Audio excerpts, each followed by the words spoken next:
Hey everyone, Andrew back again and welcome to another video, and today I am here with a contest entry for fellow VC member. Actually this is the very first time that I've done a contest for the VC, so that's pretty cool. And what better way to start than do a contest for good old MetalMickey. Great channel, great guy from the UK, really hilarious. I always have a lot of fun watching your videos, so keep making the videos, and a big congratulations on 100 subscribers. Certainly well deserved, and yeah, definitely wanted to enter this contest. The contest theme I especially like. I thought you did a really good job coming up with this idea, and it's something that for me personally, being fairly new to really serious album and music collecting, especially physical media wise, I'm pretty fascinated by what some of the rarer pressings and editions for albums are, and just what albums are actually worth overall. I tend to have a fairly good knowledge of that when it comes to movies, but with music it's a whole different story. So yeah, the theme of your contest really interests me as well. It's a topic that I'm definitely interested in. So with that being said, because my knowledge on what certain albums and pressings are worth, I'm going to try my hardest for this entry. It's not going to be anything super spectacular. I only really own one album that's worth quite a bit of money, but yeah, I still wanted to enter, so hopefully this entry counts. So you wanted to know 5 questions, so let's get started. Alrighty, so question number 1 is, what is your 3 most valuable albums, and how much roughly did you pay for them? Now I'm actually going to show 4, 2 are on CD and 2 are on vinyl, so we'll start with the CD ones first. First up we have Number of the Beast by Iron Maiden, of course. Now this is the 1995 release. There's been another enhanced version done after this, which I know is a little bit more commonly found.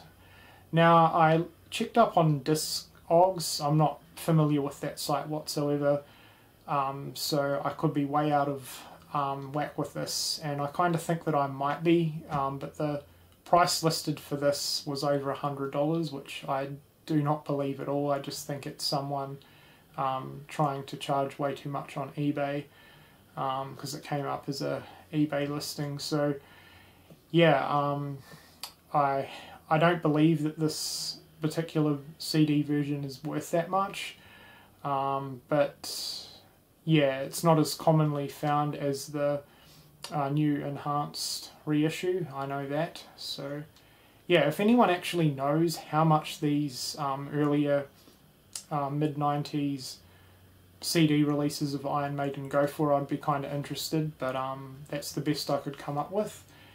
And I actually got this kind of for free. It was from part of a trade, so I think that makes the deal even more sweeter. So that's the first one.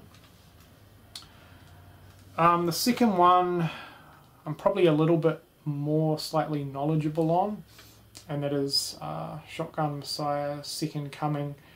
Now I looked up on Discogs, and this one goes for about $33, $34. Which probably is nothing to you guys, but CD wise it's one of the more expensive albums I own on CD format, and I got this for about $20 on eBay.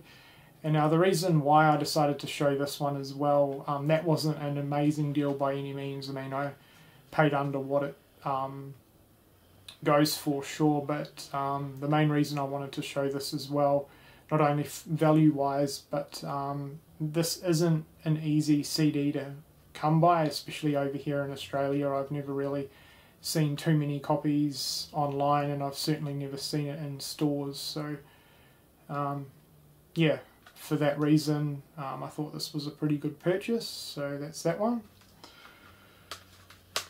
Okay, and now we shall move on to the vinyl, which is a little bit more interesting.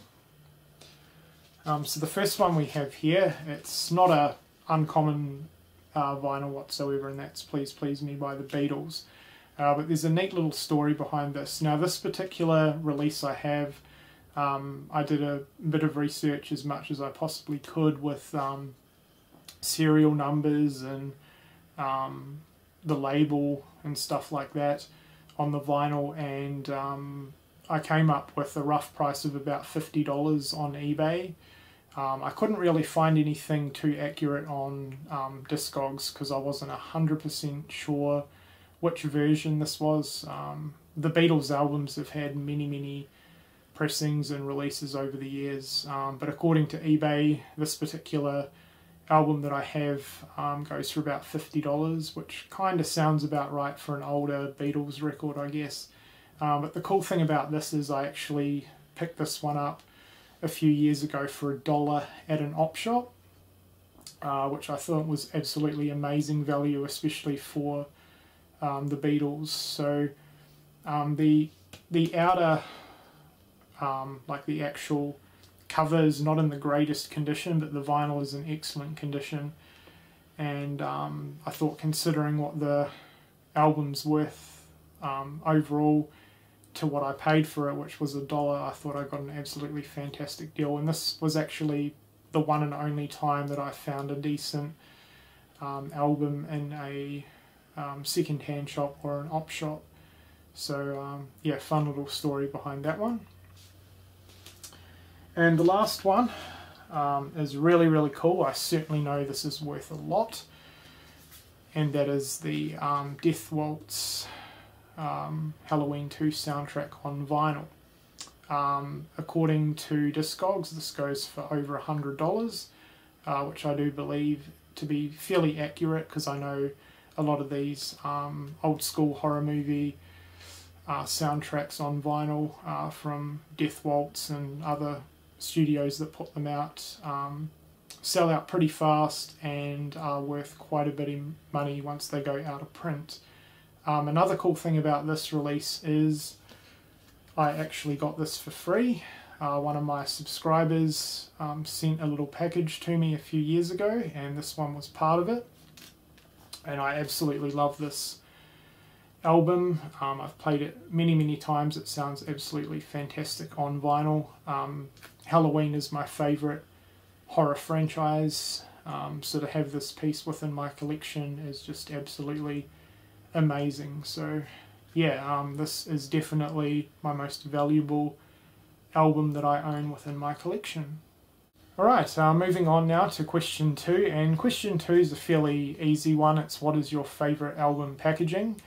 So it couldn't really just be like a standard vinyl album or just a standard CD. I don't really have any extravagant packaging, but I own a few of the Black Sabbath albums in this format. It's kind of like a mixture of a standard CD and a digipack, but I really like it because the artwork, or the front cover, basically looks like a mini vinyl record, and it's got a really nice finish to it. It's sort of like papery cardboard, and the quality of it's pretty good.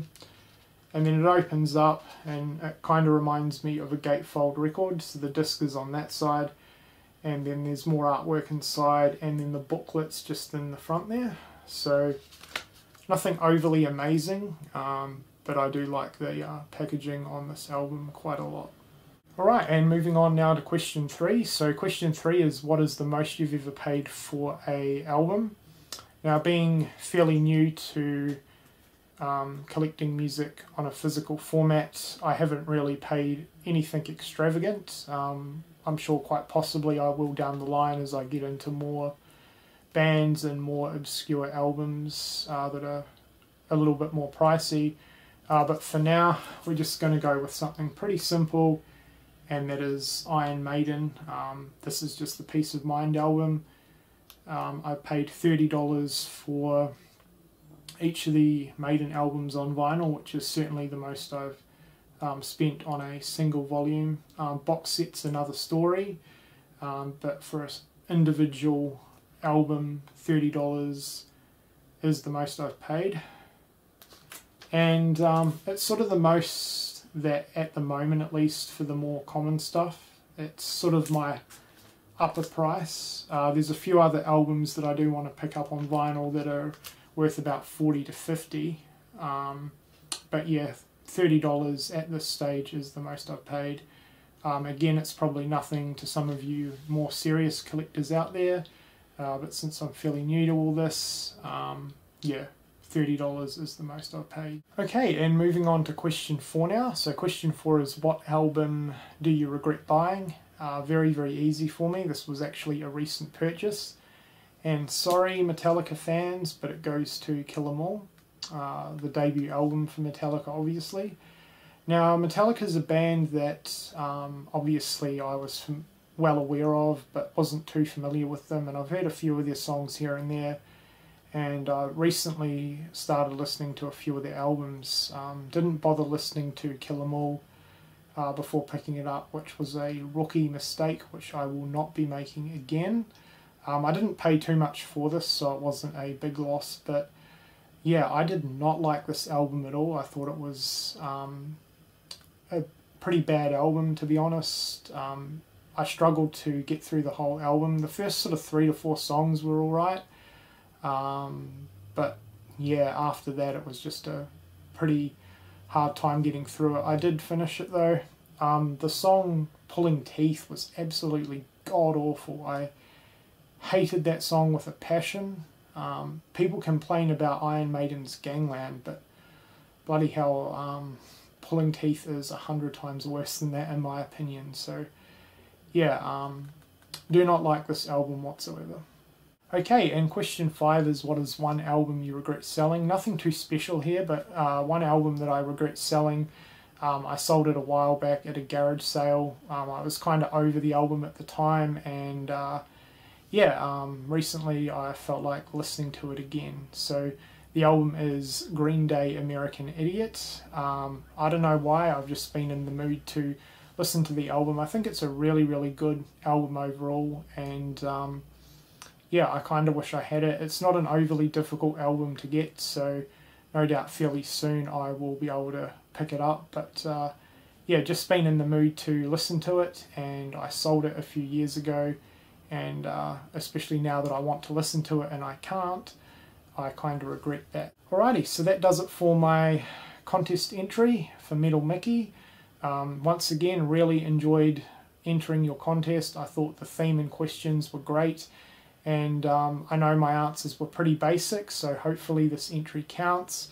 And guys, if you aren't subscribed to MetalMickey, which I'm sure everyone watching my videos probably is already, but if for some reason you are not, head on over and check him out. Great VC member from the UK, funny videos. I always have a lot of fun watching his videos, and I'm sure you guys will as well. So once again, mate, congratulations on 100 subscribers, and yeah, that does it for my entry. Thank you for watching.